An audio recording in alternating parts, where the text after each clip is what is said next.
एक भी काम नहीं हुआ 3.5 साल में। ये प्रमुख जगह है। रमन सिंह 15 साल में एक बार भी नहीं आया।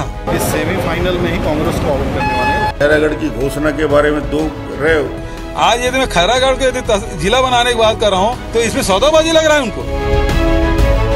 तो भारतीय जनता पार्टी कहीं लगती नहीं। भारतीय जनता पार्टी पक्ष मतदान करने के तैयार बैठी है। कांग्रेस इस चुनाव को भी हारे। विकास चाहने वाले प्लीज मेरा साथ दे और के आशीर्वाद रही मोर पर। क्षेत्र के विकास के लिए कुछ नहीं किया, उसका लाभ भी हमको मिलेगा। जो राम को लाए हैं हम उनको लाएंगे, खैरागढ़ में फिर से भगवा लहराएंगे। ये गीत की पंक्तियां सुन के कुछ ना कुछ उत्तर प्रदेश याद आ रहा होगा हमारे दर्शकों को। जी हाँ, बिल्कुल सही सोचा आपने। उत्तर प्रदेश में जिस तरह से भारतीय जनता पार्टी ने भगवा का परचम लहराया है, वैसा ही कुछ माहौल हमारे युवा मोर्चा के खैरागढ़ के कुछ साथी अभी बनाने का प्रयास कर रहे हैं। हमारे साथ मौजूद हैं भारतीय जनता युवा मोर्चा के कई पदाधिकारी जो नुक्कड़ सभाओं के माध्यम से भगवा लहराने की बातें कर रहे हैं। कितना सफल हो पाएंगे अपने इस प्रयास में वो, ये हम जानने का प्रयास करेंगे। हमारे साथ जैन साहब हैं, हमारे साथ चंद्रवंशी जी भी हैं। हम इन्हीं से जानते हैं। सर, सबसे पहले तो INS में आप सभी लोगों का बहुत बहुत स्वागत है। धन्यवाद। ये बताइए जैन साहब कि भगवा लहराने की बात है, 4 राज्यों में तो लहरा दिया आपने। जो राम को लाए हैं हम उनको लाएंगे, खैरागढ़ में फिर से भगवा लहराएंगे। इसके पीछे का लॉजिक थोड़ा सा बताइए, क्योंकि यह उपचुनाव है। इतना दमखम से क्यों लड़ना पड़ रहा है भारतीय जनता पार्टी? निश्चित रूप से हम भगवा लहराने की बात करते हैं, डंके की चोट पर बात करते हैं। देख रहे हैं भगवा त्याग, तपस्या की, बलिदान की प्रतीक है। और निश्चित रूप से जहां जहां भगवा लहरा रहे उस जगह की जनता अपने आप को मजबूत महसूस कर रही है। उस जगह की जनता भय और भूखमरी से मुक्त है।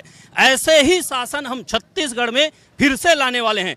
2023 की चाबी इस खैरागढ़ से शुरुआत हो रही है और निश्चित रूप से भारतीय जनता पार्टी के सभी कार्यकर्ता हर बूथ पर मजबूत हो गए हैं और संकल्प ले रहे हैं कि सुशासन छत्तीसगढ़ में फिर से हम स्थापित करेंगे। ये संकल्प के साथ हम सब अभी वोट के लिए अपील भी कर रहे थे। देखिए ये बहुत स्पष्ट इन्होंने इशारा कर दिया है कि सुशासन चाहते हैं।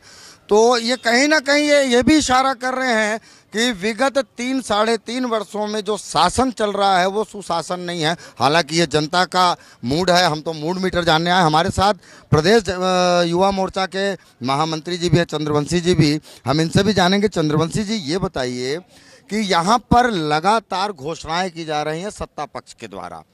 स्वयं मुख्यमंत्री, दर्शकों यहाँ पर याद दिलाना चाहूँगा, स्वयं मुख्यमंत्री जी ने 28-29 बिंदुओं का एक घोषणा पत्र भी जारी किया है, जिसमें जिला बनाने की बात कही जा रही है।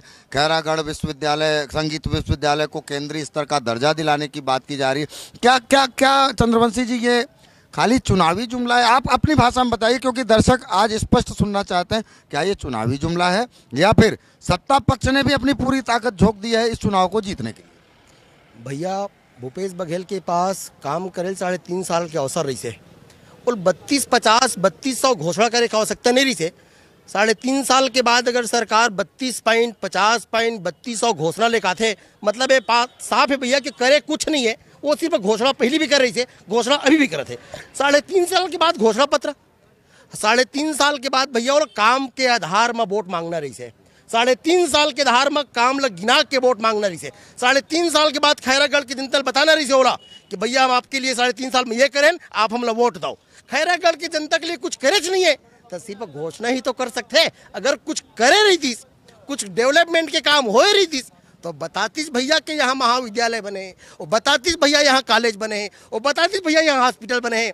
मैं पूछत रहा हूँ बहुत नौजवान साथी से, वो बता रही से बात ला कि खैरागढ़ विधानसभा में विकास के नाम में 1 किलोमीटर कहीं डामर के सड़क नहीं बने। ये हालत है भैया। दूसरा बात महत्वपूर्ण है कि भैया आप कोखरो पक्का मकान ला खाने वाला आदमी कोई देखे होगा आज तक? पक्का मकान लेंटर वाले खाने वाला देखे होगा? पूरा भारतवर्ष में एकमात्र भूपेश बघेल ऐसे है पूरा भारतवर्ष में भस्मासुर भूपेश बघेल से है, जिन 8 लाख प्रधानमंत्री आवास ला खाने वाला, 8 लाख गरीब के मकान ला खाने वाला, 8 लाख मजदूर के मकान ला वापस करने वाला अगर कोई भारत में है तो सिर्फ और सिर्फ छत्तीसगढ़ के मुख्यमंत्री भूपेश बघेल भस्मासुर है। ये देखिए, ये बहुत बड़ा इन्होंने बात कह दी है।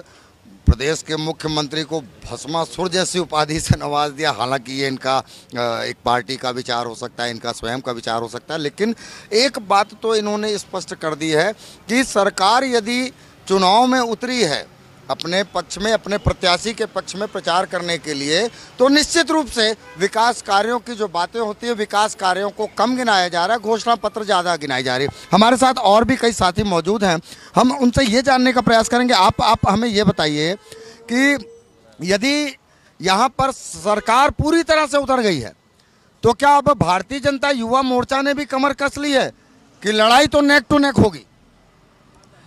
हम लोग युवा मोर्चा के कार्यकर्ता हैं। हम लोग आज खैरागढ़ के चुनाव में इसलिए उतरे हैं कि जो व्यवस्था सरकार कर रही है, जो अव्यवस्था सरकार फैला रखी है, उसको समेटने के काम के चक्कर में खैरागढ़ को जिला बनाने का उन्होंने प्रस्ताव डाल दिया है। लेकिन ये पहले भी 29 टोक प्रस्ताव पहले भी अपने शपथ पत्र में दे चुके थे कि 29 टोक प्रस्ताव लाएंगे। उसमें से इन्होंने कितना किया है? फिर एक नया प्रस्ताव लेके आ गए हैं। बस हम लोग इसी के विरोध में उतरे हैं और ये इनकी सबसे बड़ी वीक पॉइंट है कि ये प्रस्ताव पे प्रस्ताव ला रहे हैं लोगों के लिए, लेकिन कर कुछ नहीं रहे हैं। चलिए अब जल्दी से देखिए दर्शकों, मूड मीटर बहुत अब गर्मी की तरफ जा रहा है, गर्म हो रहा है। मतलब माहौल अब जैसे जैसे मतदान की तिथि नज़दीक आएगी, माहौल मूड मीटर का और गर्माएगा।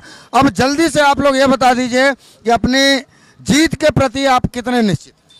हमें पूर्ण विश्वास है, 101% विश्वास है कि खैरागढ़ में सिर्फ बीजेपी ही जीतेगी, क्योंकि 3.5 साल देखते आए हम लोग भूपेश क्या कर रहा है, कुछ नहीं कर रहा है, सिर्फ ठग रहा है। इसी कारण उसका नाम हमें बता दिया हमारे भैया ने कि भस्मासुर रख दिए हैं। सिर्फ ठगने काम करता है भूपेश वगैरह और कुछ काम नहीं करता है। इसी कारण हम लोग निश्चित हैं, भारतीय जनता पार्टी पूरा विश्वास के साथ बोलता है कि खैरागढ़ में जीतेगा तो सिर्फ बीजेपी ही जीतेगा 100%। 100% बोल दिया इन्होंने। आप बताइए कितने निश्चिंत हैं जीत के प्रति? आज हमने जिस तरीके से प्रचार के दौरान देखा, एक एक सब्जी वाला, यहाँ तक अभी अब देखेंगे एक ट्रक वाले ने भी स्वीकारा, जनता ने स्वीकार कर लिया है कि लबरा मुख्यमंत्री है, इसके बात में नहीं आने वाले।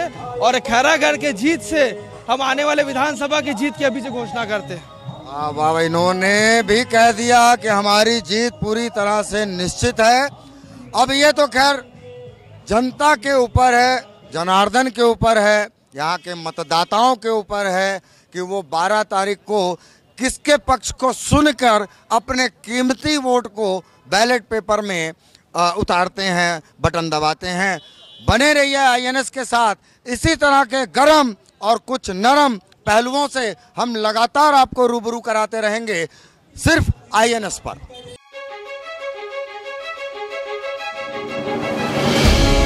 एक भी काम नहीं हुआ 3.5 साल में। ये प्रमुख जगह है। रमन सिंह 15 साल में एक बार भी नहीं आया। इस सेमीफाइनल में ही कांग्रेस को आउट करने वाले हैं। खैरागढ़ की घोषणा के बारे में दो रहे हो। आज यदि मैं खैरागढ़ को यदि जिला बनाने की बात कर रहा हूँ तो इसमें सौदाबाजी लग रहा है उनको। तो भारतीय जनता पार्टी कहीं लगती नहीं। भारतीय जनता पार्टी पक्ष मतदान करने के तैयार बैठी है। कांग्रेस इस चुनाव को भी हारे। विकास चाहने वाले प्लीज मेरा साथ दे और आशीर्वाद रही मोदी पर। क्षेत्र के विकास के लिए कुछ नहीं किया, उसका लाभ भी हमको मिलेगा।